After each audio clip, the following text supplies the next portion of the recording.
So it has been about a month since you guys have heard my voice, and that is with very good reason. That is because I have spent countless hours putting together this video for you to watch me platinum all 3 Spider-Man games in one video. Now, this took a ton of effort and a ton of time to put together, so if you enjoy it, I would really appreciate a like on the video, subscribe if you are brand new, and even share it with a friend if you are feeling spicy. Now, we are going to jump straight into this. I am not going to mess around because this is a long video, so I hope you guys enjoy it, and I'll see you guys in the end.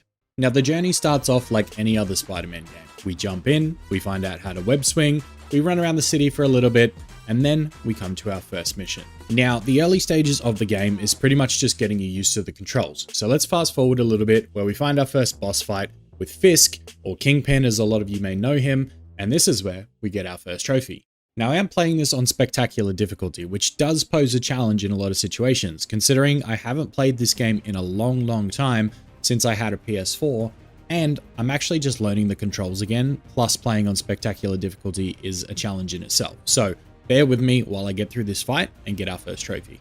You wish you had me back. Yeah, right. Hey, first trophy. Knocking down Kingpin. Okay, so following the work in taking down Kingpin, we go to Otto's lab where Peter is working, and of course he's working with Otto Octavius, also known as Doc Ock, but we don't know that at this point in the story. Doc needs some help on prosthetics that he's working on for injured veterans, and obviously we can see where this is going to lead. Let's jump to the next trophy. So it's at this point of the story where we meet Yuri, Spider-Man's cop friend, who basically kind of guides us throughout the whole story. She's the guy or girl in the chair in this situation, and we have to help her get some surveillance networks back online to help with coverage across the city. Now, these actually do turn into fast travel points later in the story, so at some point I'm going to go ahead and just unlock all of these to make things a lot easier getting around the city. Hey, amazing coverage. There we go. All surveillance towers on. Nice. Damn, look at that suit. Okay, so Peter goes back to the lab to repair his suit after his fight with Fisk. And of course, Dr. Octavius walks in on him and figures it out. Well, sort of. He figures out that Peter's the suit designer for Spider-Man and not actually Spider-Man. But I'm sure he knows to some degree. Alright, so we've repaired the suit, we've got a new suit with new upgrades, and it's time to finally let loose on the city. So we go and put the smackdown on a couple of guys, and in doing so, we actually end up with our next trophy.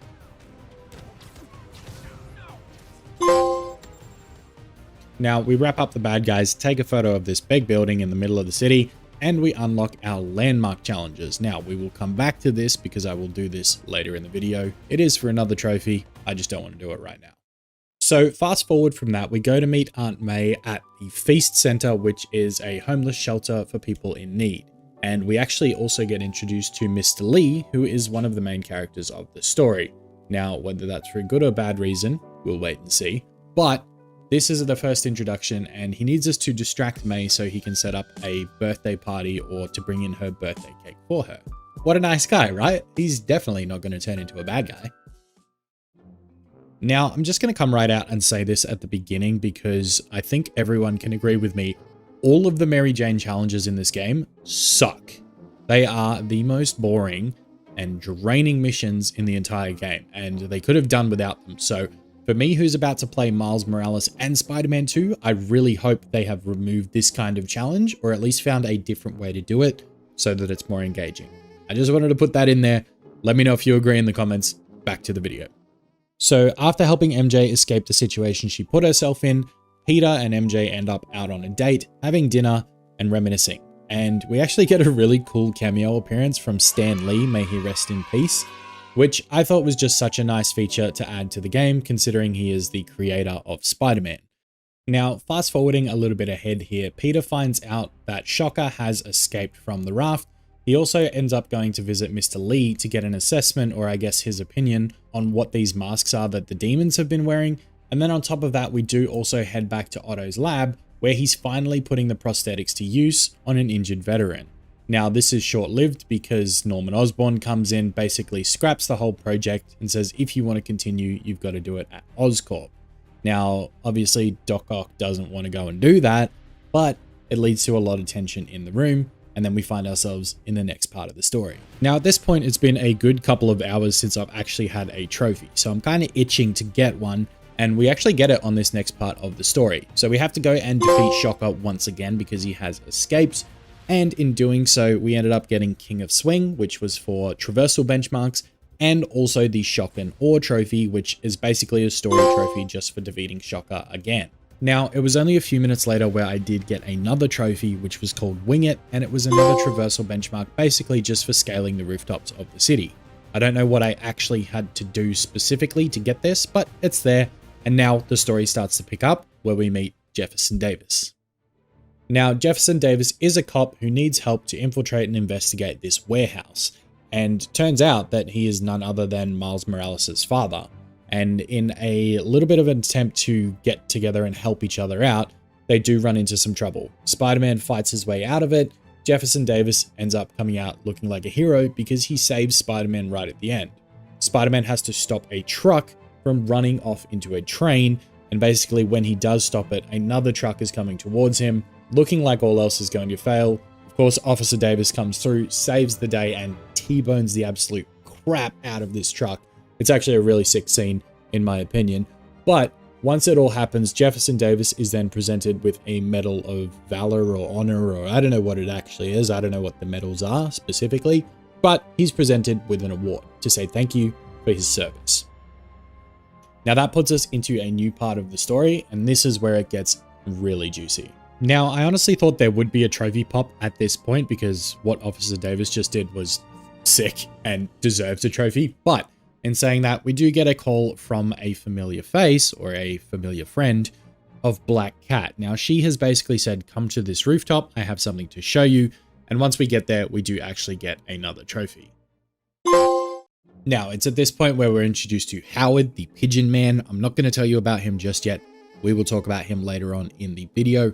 However, this is the point where we do go to the presentation for Officer Davis, and things go a little bit awry. The demons show up, there's basically a whole bunch of chaos that breaks loose. Spidey's got to make his way in there, and then someone actually sabotages themselves to let off this huge, like, negative energy explosion, and unfortunately, Officer Davis is caught in the crossfire. Now, he does pass, and we do get a bit of a scene where we play as Miles Morales briefly. We don't actually get to do anything because he doesn't have his powers yet, but we do see him find his dad, who has unfortunately passed, and then we close this part of the story with the funeral of Officer Davis. Now, in this regard, this is the end of Act 1, and of course at the end of Act 1, we get a trophy pop. Now at this point, it's been really slow with the trophy hunt, so I'm going to speed it up here a little bit, and we're going to go and grab a bunch of trophies that are non-story related, just to get our count up a little bit higher. We first started off with the R&D trophy, which was all of the lab experiment things that Harry wanted us to do. Basically just speedrun all of them. Got a bunch of extra fast travel points as well, and in doing so, we actually unlocked some more trophies.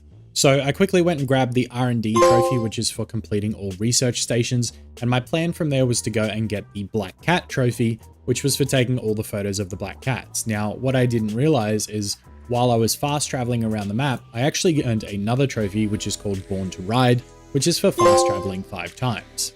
This was really easy, and then we moved on to get the Black Cat trophy, which led to also a new suit for us, which is going to be part of a later trophy. So we were able to unlock the Cat Prince trophy here, and then we're on to our next one. Now, the next trophy I was going for was to capture a photo of all of the landmarks in the city, and I actually got stuck on this one at one point, not realizing that the last photo I needed actually wasn't on the New York City actual mainframe.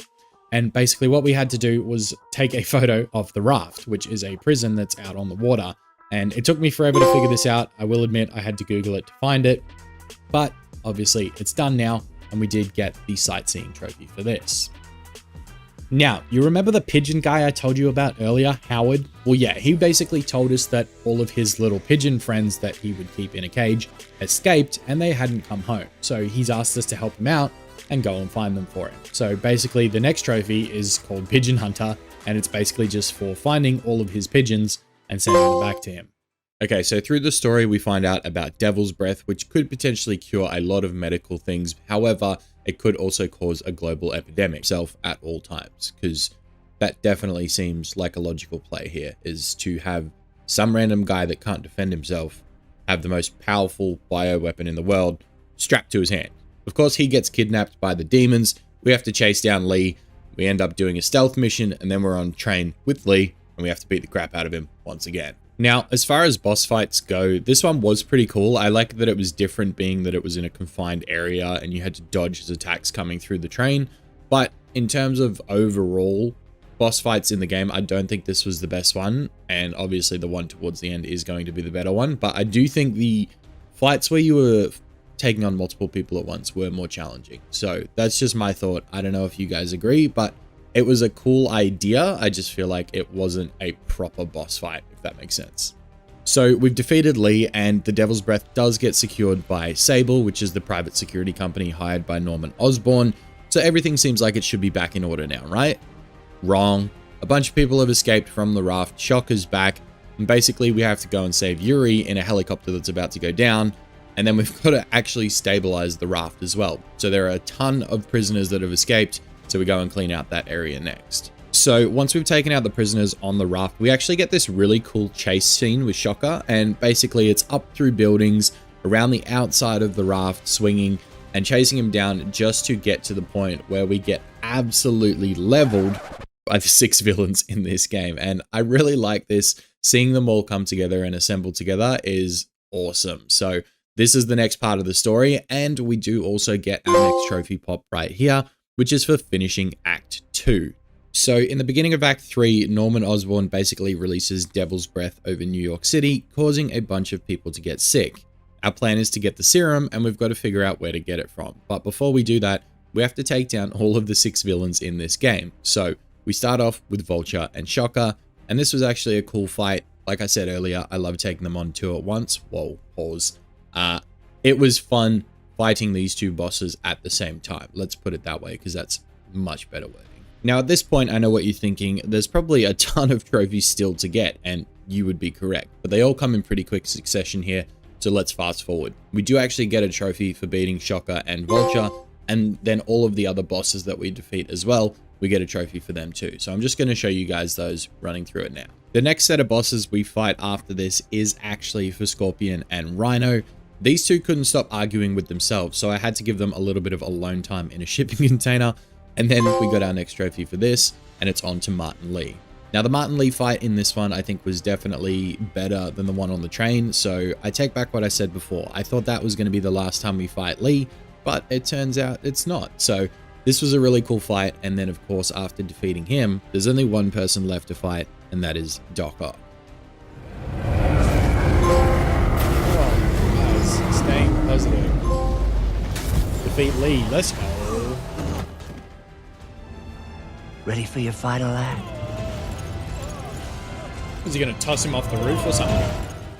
So it's at this point that we create ourselves a new suit to go and fight Doc Ock, and I got to admit, it's pretty drippy. But the fight is what's important, and if you guys are wondering why I haven't had game audio through this whole thing, for some reason it was out of sync the entire time that I recorded it. It was fine when I was playing it, but the audio when I was actually playing it back was all out of sync. So if you guys know how to fix that on a capture card, I'd appreciate it down in the comments. But let's get to the Doc Ock fight. Now, the Doc Ock fight was actually sick, and of course it should have been. It's the final boss fight in the game. But the thing about this game that I've noticed, it's less the gameplay and more so the storytelling and the cinematics for me. I think that's one of the things that made this game so enjoyable to play and had me sitting at work during the day thinking about coming home to play this game at the end of the day.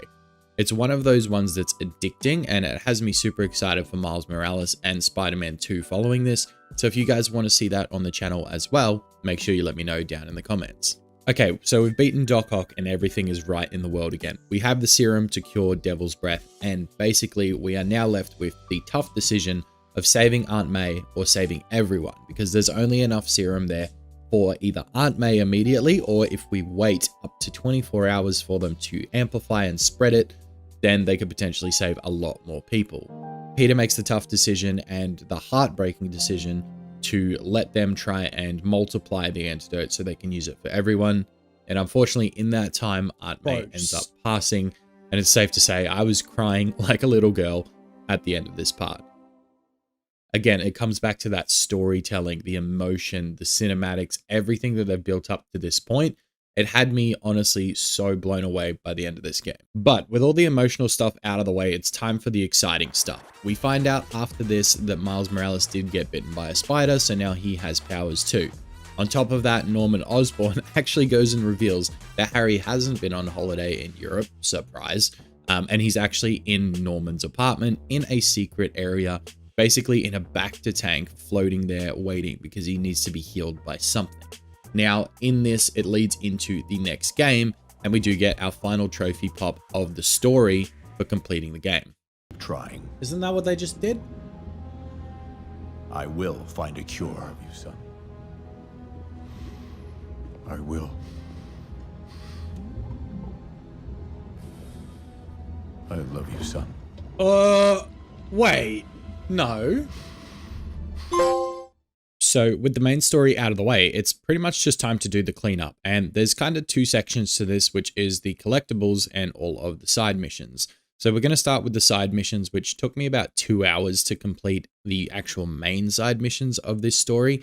And basically you run around, go talk to an NPC. They give you a task, whether it's beat someone up, steal something, take a photo of something, anything along those lines. And pretty much you just complete all of those around the map and you get another trophy. Now, while I was completing all of the side missions, I was on the Tombstone storyline, and I basically ended up getting another trophy that was unexpected, which was for maxing out one of the benchmark types. This one's called Grinding All the Way, and I wasn't really paying attention or keeping track of this one. It just happened to pop while I was doing this side mission. Now, after getting this trophy, I wasn't expecting another one for a little bit, but we actually got one pretty quickly because at the end of the Tombstone side mission, you actually fight Tombstone himself, and then once you've defeated him, you do get another trophy. The fight isn't all that great, you pretty much just spend the whole time shocking him and throwing things at his head, but it is pretty funny to do. The next trophy we ran into was actually from another one of the side missions where we pretty much had to keep going and talking to this one university student, and he would tell us about his groups of friends that had pretty much been mind controlled or taken over by Martin Lee, and we had to go and help them out by knocking their senses into them. Once we completed all of these, we ended up with another trophy. Funnily enough, this was also the end of the final side mission, so we got the trophy for that too. Now, the thing with just about every trophy hunt is that there is some sort of collectible trophy where you have to find things around the map, and in Spider-Man, it's no different. You have to run around the map and find all of the backpacks Peter Parker's left for himself. I'd managed to get most of these throughout my time playing the story or offline, and I've pretty much gotten all of them except for one, so here's the last one and the trophy popping. So next on my list of trophies was to get all of the Taskmaster challenges complete, and I actually unlocked a different trophy while I was going for one of the combat challenges here, which was for hitting 100 consecutive strikes without taking any damage. So this one popped, and then we went around and did all of the Taskmaster challenges.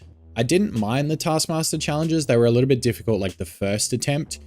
The drone challenges, the combat challenges, the bomb challenges, and the stealth challenges. They're all really fun and kind of different in their own way, but I feel like once you've done each one of them once, it just becomes repetitive. So that's probably my only piece of criticism there, is we could potentially make it a little bit different for the next games, hopefully anyway. But here are the trophies for those.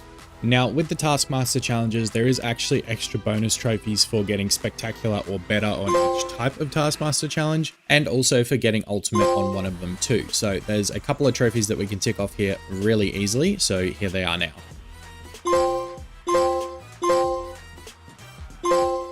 And then finally, once you've done all of the Taskmaster challenges, Taskmaster himself shows up, you have a quick little fight with him, and once you defeat him, you actually get another trophy, wrapping it up to around the 31 trophy mark. Now, the next 4 trophies are really easy, but they're just really repetitive and honestly kind of boring.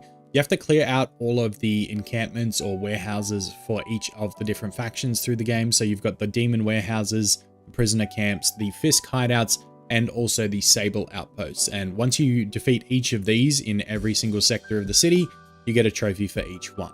On top of this, I did actually get another trophy on top of that called Ace the Base, which is pretty much for completing all the objectives in one of the bases.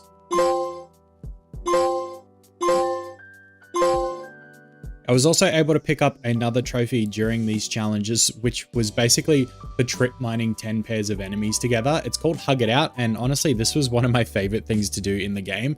I think I used more trip mines than any other gadget during my entire playthrough, so this was a cool trophy to get.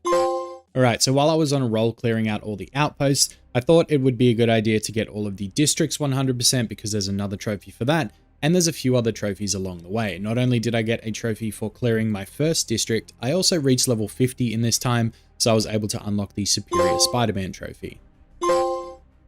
So next up, I decided to grab 2 really easy trophies, one of which was for equipping 5 suits in the game, which I'm surprised I hadn't done already, and the second one is for going to visit old Ben at his gravestone and paying our respects to him. Sticking with the theme of easy trophies, I decided to get the Spider-Man About Town trophy, which is literally just for greeting 10 citizens around the town. You just have to go up to them, say hello or wave at them, and then you'll get this trophy. Now, if you guys remember earlier, there was a traversal trophy, which pretty much was for flying around the city or swinging around the city. This one was actually for doing tricks while web swinging. It's called Sticky and Tricky, and you basically just have to chain 4 tricks together to get this trophy. Another really easy one to tick it off the list. Alright, back to saving the city, and this one is called Overdrive, and to get this trophy, you basically just need to do 10 vehicle takedowns, which if you're doing all of the crimes throughout the city for another trophy, this is going to come naturally and it's just going to unlock at some point throughout. And it's another easy one just to get us a freebie trophy while we take down all of the crimes in the city. After completing Overdrive, I only had a few challenges left to pretty much complete all of the districts and 100% all of that for the I Heart Manhattan trophy. So we went through, did our last couple of challenges and crimes, and then we had the trophy unlocked. Now, if there's one trophy that I was avoiding on this list, it's this next one.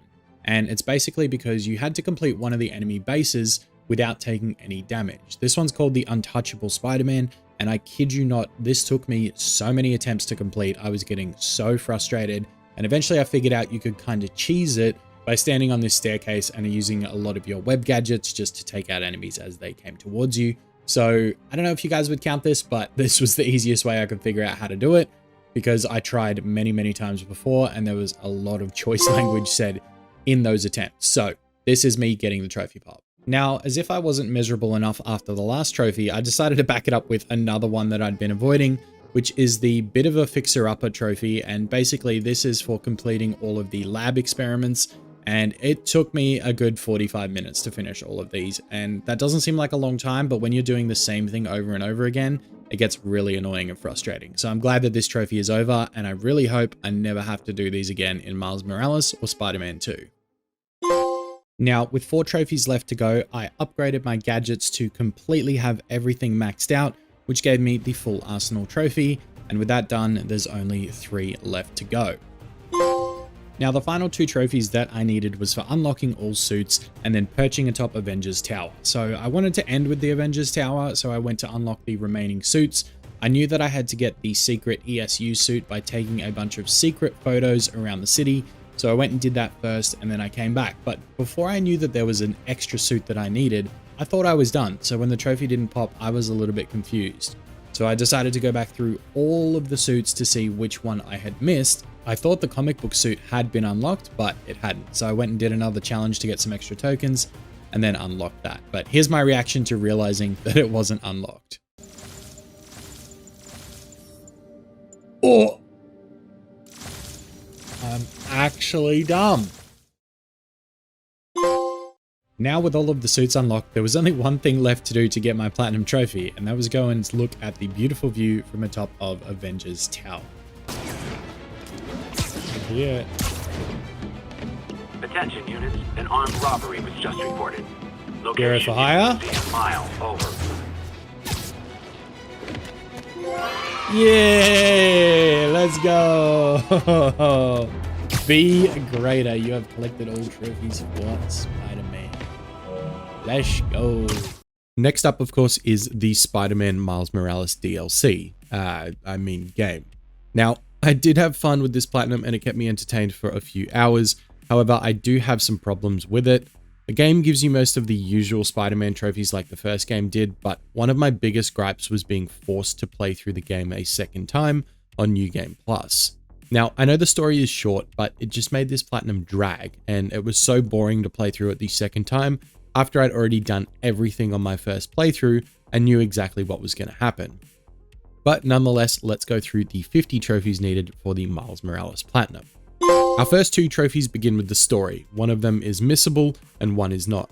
In the beginning, Pete and Miles are helping escort prisoners to the raft after the events of the previous game, when all of a sudden Rhino breaks loose and it's up to us to contain him. Pete gives it his best shot, and when he needs some help, Miles jumps on the back of Rhino, and this is where our first missable trophy comes in. While steering Rhino, you need to break 15 objects in the shopping mall, and this will unlock the Like a Rhino in a China Shop trophy. Now that you have that unlocked, the second trophy comes right after in the form of a story trophy called Rhino Radio for riding him through the mall. Miles ends up knocking out Rhino with his new electrical ability that he's able to produce, and we leave Rhino in the hands of Roxxon, a security group much like Sable from the first game, to hand over to the police. Following these events, Pete tells Miles he's going away to Europe with MJ as she needs a photographer for her news story, but I think we really know what was going to happen on that trip. Anyways, that aside, back to Miles, Pete gives us a present in the form of a new suit, and boom, trophy number 3 pops. After Pete leaves, we meet Miles' childhood best friend Finn, who he hasn't seen in a while, and we're also introduced to Genki, the wannabe Ned character or the guy in the chair, and also Miles' best friend. We also meet Miles' mum Rio, who is now a politician, and we even get a side mission where we're introduced to Miles' uncle Aaron. Upon meeting Uncle Aaron, he reports in the Spider-Man app, which is a new feature in this game, that a criminal group known as the Underground is attacking the train lines and he needs our help. I got my 4th trophy here for completing a 100-hit combo, which honestly I wasn't expecting to get this early in the game because it took me much longer in the last game. Not only did we hit the 100 combo trophy, we also unlocked another trophy on top of that for completing the story mission. We also managed to gain enough XP to level up and get another trophy for crafting our first suit mod. Now, Miles' mum Rio is having a rally after these events, and after what happened to his dad in the last game, you'd think his family would be against public rallies, but hey, who am I to judge? Of course, the rally is interrupted by the Underground, who are attempting to steal the new form substance from Roxxon so they can blow up the Roxxon facility. This of course leads to us swinging in, saving people from a collapsing bridge, and getting this scene that looks all too familiar before unlocking our next story trophy. Yeah, real original, guys. But after a little bit of sneaking around a Roxxon lab, we find out that Finn is doing what she is doing because her brother was killed by Roxxon and she's out for revenge. It also turns out that Roxxon has smaller reactors in their underground bases around the city, and Miles can absorb the power within the reactors to help shut them down. And again, figuring this out and going through this process leads to our next story trophy. Now, for trophy number 9, we do go undercover as Miles. I know, ironic, right? But we convince Finn to let us join the Underground as Miles, and she has no idea that we're Spider-Man. Finn takes us to their facility in the old Fisk Tower, and from there it's time for some Spidey activities. After sneaking around and finding out what Finn's plan was, basically that she wants to level Roxxon, we sneak out and unlock the True Deception trophy. After finding out about Finn's plan, he of course tries to stop her. Finn refers to herself as the Tinkerer, and in need to take her down, we actually go on this really cool chase around the city, and we finally catch up to her and reveal ourselves as Miles in a last-ditch attempt to stop her. This gives us the Velociskates trophy. Fast forward a little bit, we catch up with Finn to try and talk her out of her plan and apologize for lying to her and not telling her that we are Spider-Man. When before we knew it, Rhino is back and he has some pretty new red armor. He manages to knock us out, capture us, and take us back to Roxxon's hideout, where we find Eddie Brock. I mean Simon Krieger, but seriously, tell me they didn't steal this design from Eddie Brock. Anyways, back to the story, we now need to work together with Finn to break our way out of the base. I managed to pick up another trophy here for getting my 100 stealth takedown, adding to our list of trophies. We take on Rhino again, and Miles uses this Mega Venom Blast to take him down, awarding us with trophy number 12.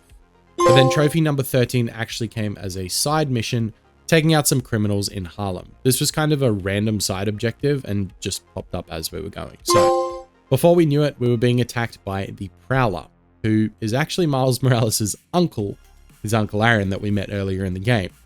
He tries to warn us against stopping Finn and just says to lay low and let her and Roxxon destroy each other but Miles isn't having it because he knows the effects of what will happen and how much of Harlem will get taken out. So we have to take down Prowler, we beat him in a fight, and unlock trophy number 14 before heading off to stop Finn. Now, Miles figures out that Finn is going to set up in an old abandoned Oscorp Science Center, where he and Finn had an old energy converter project they won for an award in school.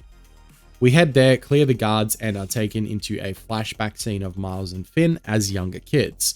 Now, I did miss a trophy in this section for playing the rocket minigame against Finn, but there's Mission Select and New Game Plus to come where I can get this later on. Once we finish the flashback, another story trophy pops. 15 down, and at this point, Finn's plan goes into action, and we need to save Harlem. We fight her in our final boss fight as the Tinkerer, but it's too late. Back in the city, attempting to rescue civilians, I was able to unlock a miscellaneous trophy here for Venom dashing into 3 or more enemies as we were trying to save everyone from what was going on. As we defeat the Tinkerer and save those civilians, Miles heads to the main reactor to absorb its energy, but this one is much larger than last time, having the power to destroy basically all of Harlem. Finn, now realizing that she made a mistake, grabs Miles and fully sends it up a building to avoid the explosion, taking out the city, and ultimately sacrificing herself in the process. This unlocks our ultimate sacrifice trophy for saving the city once more. Now, this is where the story ends. Pete is back to help us going forward, and it's time for you and me to begin our trophy cleanup. That's right, this is a very quick story. It's not a full game like Spider-Man 1 and Spider-Man 2. You can get through it extremely quickly. Now, trophy number 18 came from defeating 100 enemies with Venom attacks. Trophy number 19 came with clearing all the underground hideouts, which also helped with trophy number 20 for opening all the underground caches, which is one of the collectibles around the map.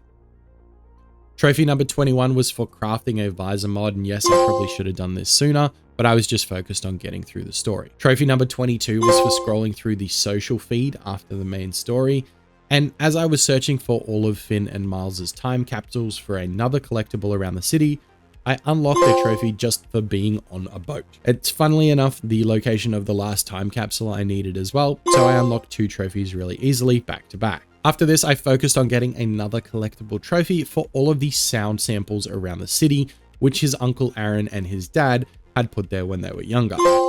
After this, it was onto our training challenges. Now, you might remember this from the first Spider-Man game. There are 3 combat challenge types in Miles Morales as well: stealth, combat, and traversal. Getting spectacular rating in each of these will award a trophy each time, adding 3 to our total trophy list. After this, there is a super easy trophy for messing around in the game's photo mode before we move back into clearing all of the Roxxon labs. After shutting down all the Roxxon labs, we managed to unlock trophy number 30, leaving us with just 20 to go. After doing that, I went to finish all of the training challenges Pete had left for us, crafted 10 upgrades, and finished all of the Spider-Man app requests. After completing all of the training challenges earlier from Pete, we do get one last fight to simulate his encounter with Vulture. This is a pretty cool fight, and lucky for us, we get another trophy for beating him here. Now back to the collectible grind, we grab our last lot of postcards, unlocking the Memory Lane trophy, and this also leads to 100% completing all of the districts, giving us the gold trophy, A New Home. After completing all districts, I went and visited a statue of Stan Lee, which is awesome that they put this in the game. We also paid our respects to Miles' dad at his burial site, and before taking on some more criminals, where I unlocked the Up and Over trophy for performing a Venom jump followed by a Venom dash on a single enemy. Now, getting into New Game Plus, trophy number 40 came from revisiting that Science Center flashback that I missed before and defeating Finn in the Rocket minigame. Trophy number 41 was for unlocking the final suit in the game, which again is only available in New Game Plus. And then trophy 42 was for defeating 50 enemies while invisible, which also gave us enough XP to unlock another trophy for getting all of the skill upgrades in the game. With only a few trophies left to go, I headed back to a Roxxon base and I got 3 trophies.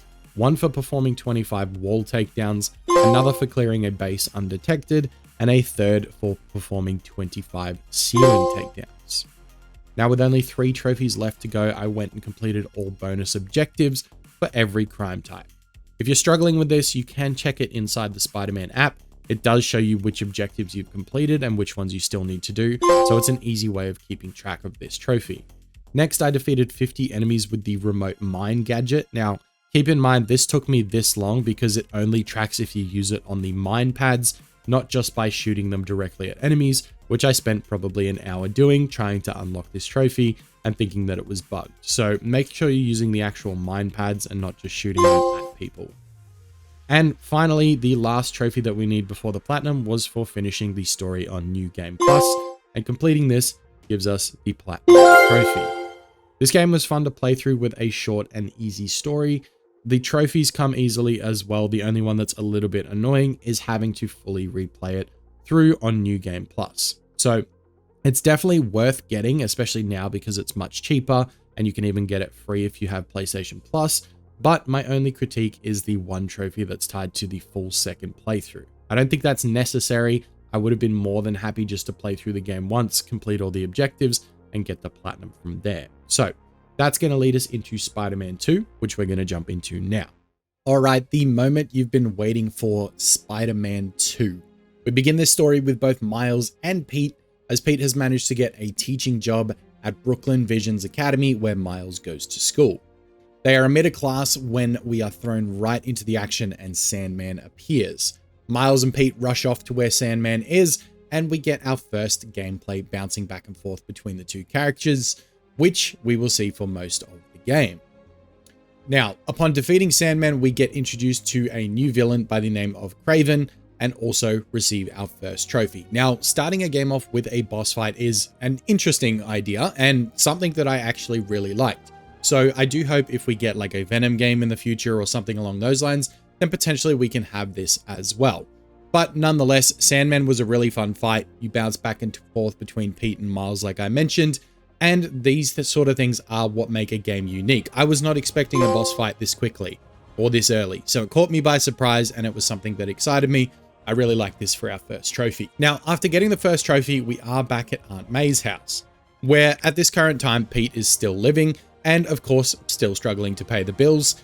MJ is with him when all of a sudden, Harry shows up, which is weird because he was floating in a Bacta tank the last time we saw him. So Pete and Harry reminisce about their high school days for a while, but now it's back to Spidey work. We head to the raft where some of the villains we took down in the first game are being transported. At this point, Kraven and his hunters show up and attempt to break the prisoners free as part of his little game to find the ultimate being that is worthy of taking out Kraven himself.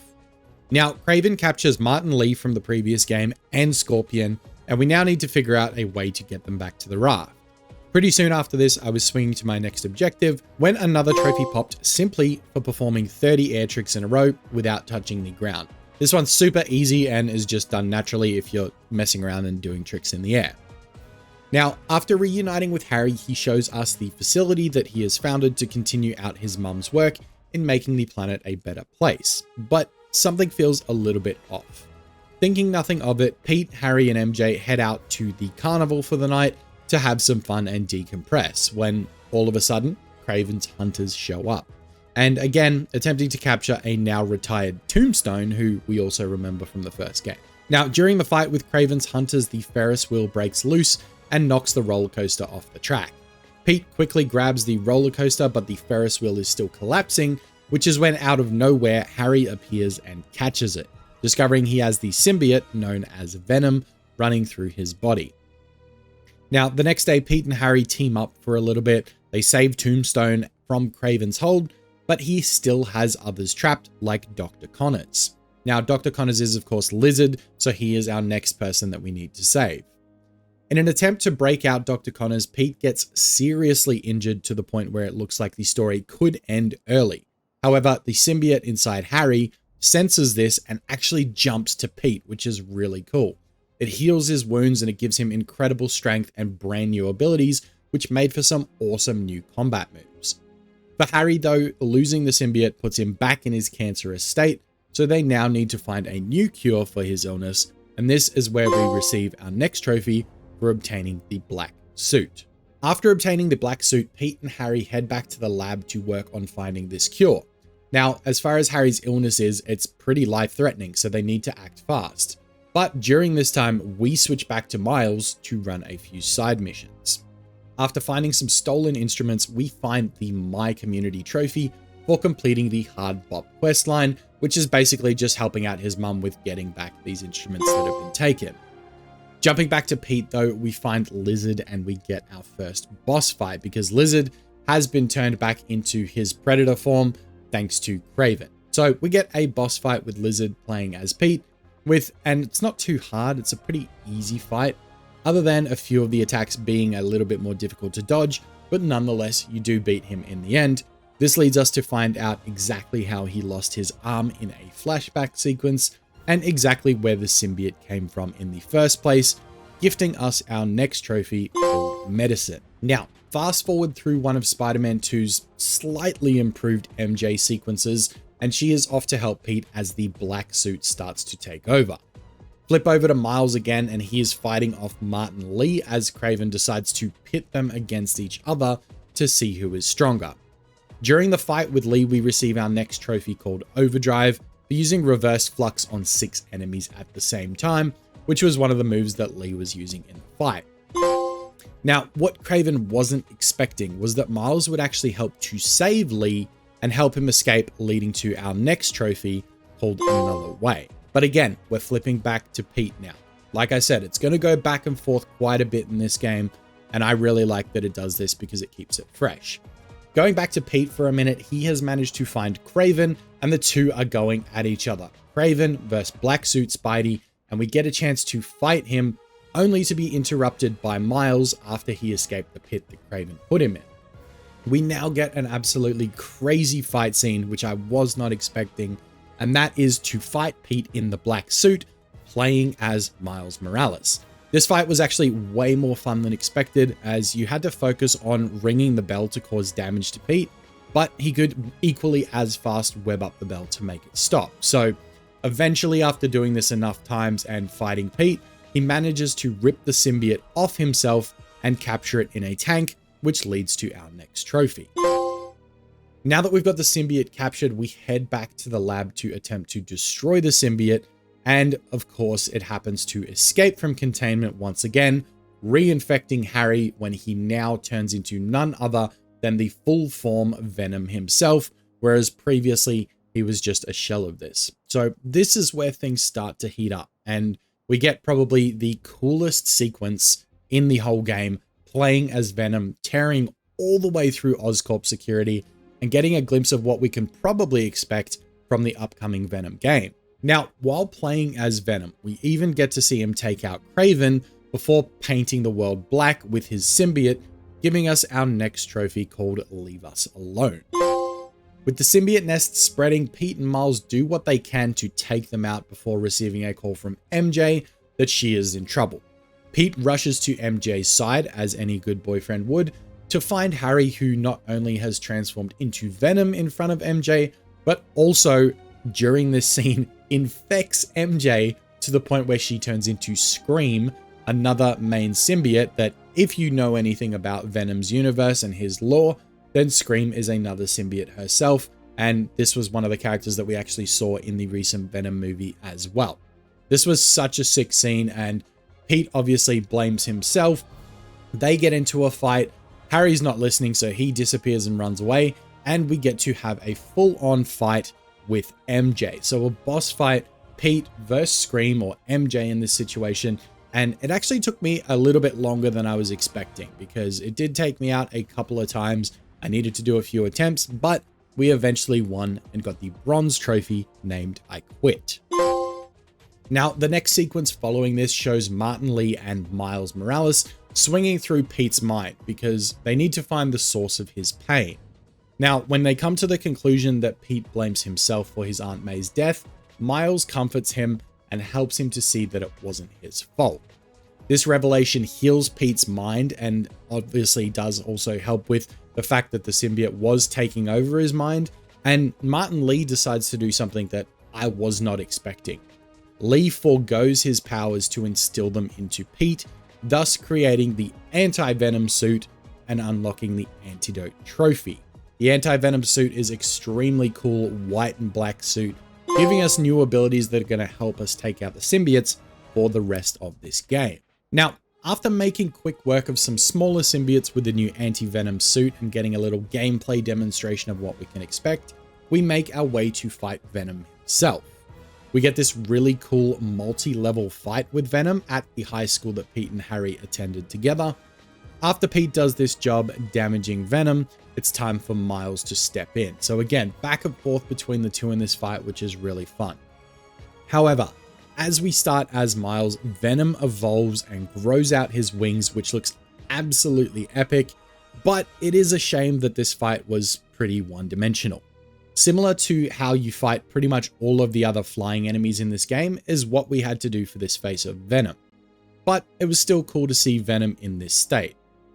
At this point, once you do enough damage, Pete swings back in, rips Harry out from the symbiote, and finishes the main story, giving us the Heal the World Gold Trophy. Now, with the main story done, it is time for the cleanup, getting an easy one out of the way first, called Splat, for simply failing an air trick. Now, with the story in this game, this is something that I thought I would have just done naturally, but I didn't. And I love that it's an easy one to start, but as far as the story goes, it really fleshed out what happened at the end of the first game and gave us realistically a whole new story after Miles Morales as well. So I really liked how they went into this game with a little bit to work with, but just the way they expanded on it was insane. I was not expecting the whole Kraven part of this game because we know at the end of the first game, it was a lot to do with Harry in the Bacta tank, so we didn't really know what was going on. So it was nice that it wasn't just that, and it gave us sort of two bosses throughout the game to give it a little bit more playtime. But I digress, that's enough about the story. You guys are here for Platinum trophies. So after getting the trophy for failing the air trick, the next one came during a side mission for defeating 100 enemies with the evolved Venom abilities that we got with the new anti-Venom suit. This is so much fun to use, and I'm honestly surprised I didn't unlock this earlier, but we got that one out of the way. The next trophy, it was pretty emotional because do you remember Howard? Yeah, the pigeon guy from the first two games. Well, he's back and he's asked us to find a nice place for his pigeons as he was going on a trip. Now, I thought nothing of this, and after leading the pigeons to a nice park to stay, we returned to where Howard was, only to find paramedics had loaded him into an ambulance and that he had passed away. As sad as this moment was, because he's been with us through the last 3 games, we do get a trophy called A New Adventure, and as much as that does feel good about getting the trophy, I do feel sad for Howard because he was such a likable character through the last 3 games, and they had to go and end it like that, so that kind of sucks. But moving on to a more positive aspect, let's go back to our next trophy. As sad as that was, the next trophy was much more fun, using the web line, which is a new mechanic in Spider-Man 2, to stealth take down 25 enemies. Now this awarded us the Slack Line trophy.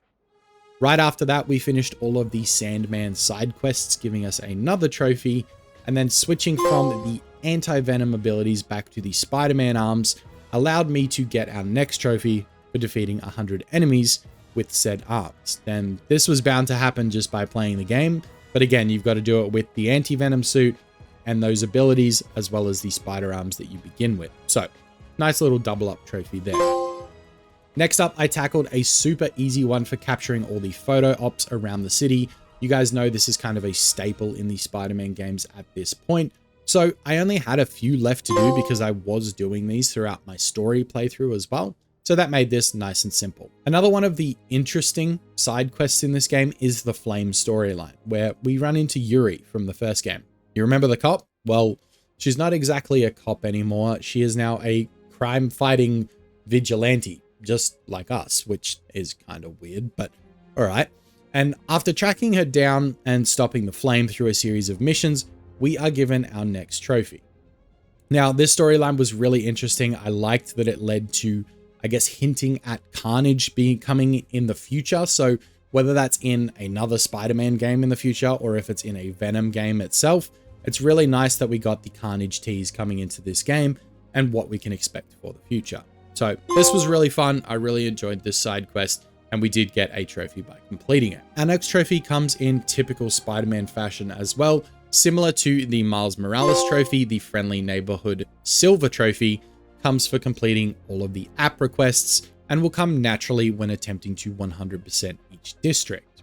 Another trophy that comes naturally from playing the game is the Resourceful trophy, which is awarded for collecting 10,000 tech parts, and then that allowed me to pop another trophy by purchasing all of the gadget upgrades. Now, Spider-Man 2 expanded on the gadgets and the suits and everything that you can unlock, which made these a little bit longer to do, but nonetheless, it was still extremely fun unlocking and testing all of the new gadget upgrades, as well as all of the new abilities. So it makes for the game to stay engaging throughout, even though we've been through 2 games like this previously, which I really liked.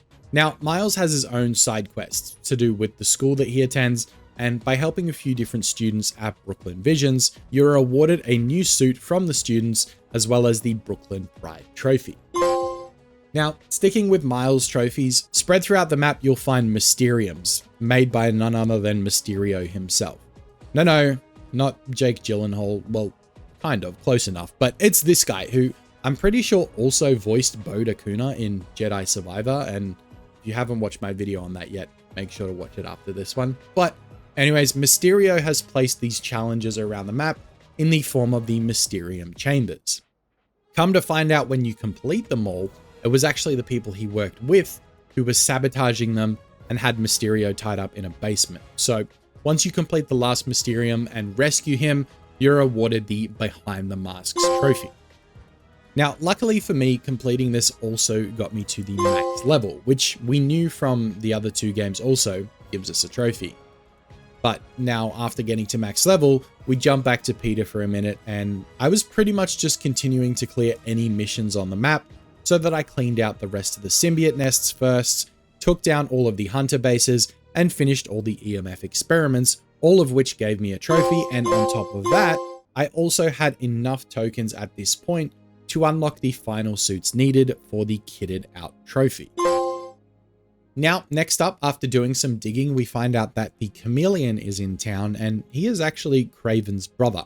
So you pretty much find this out after completing all of the flying drone challenge things that are around the map, and then breaking into an apartment, and that gives us our next silver trophy called Data Collector. The next 2 trophies from there came back to back when attempting to complete all of the Prowler stashes, but they were kind of backwards in this sense. So if you're trying to do this, listen up, because when opening the final Prowler stash, I unlocked the Superior Gold trophy for 100% completing all the districts, but I didn't receive the trophy for completing all of the tech stashes, which was weird because I've just opened the last run, right?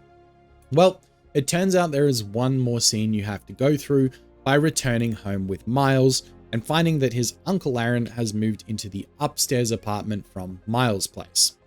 Now, playing this final cutscene is the last thing that you need to do, and when you do complete this, you get the co-signing trophy. Jumping into a collectible trophy next, it is finding from all of the spider bots. Now, these are not marked on the map, but there are guides online that make this super easy. I mean, I totally found all of these on my own. Why would I use a guide for that? I definitely didn't need to. Yeah, all right, I used a guide. Shut up. But nonetheless, you get a cool look into an alternate reality when completing this mission, and it unlocks our next trophy. So making really good time here. We're about 34 trophies down with about 9 to go. So after completing that, I headed over to the baseball stadium where we unlock the home run trophy simply by running around the bases at the stadium. Again, I love that there's a couple of these really easy ones in there. Makes the platinum grind that much more enjoyable, because when you're stuck grinding out for one trophy, then you can follow it up with a really easy one like this. It's a nice little ego boost for me, so I don't go stir crazy while I'm trying to complete these platinums.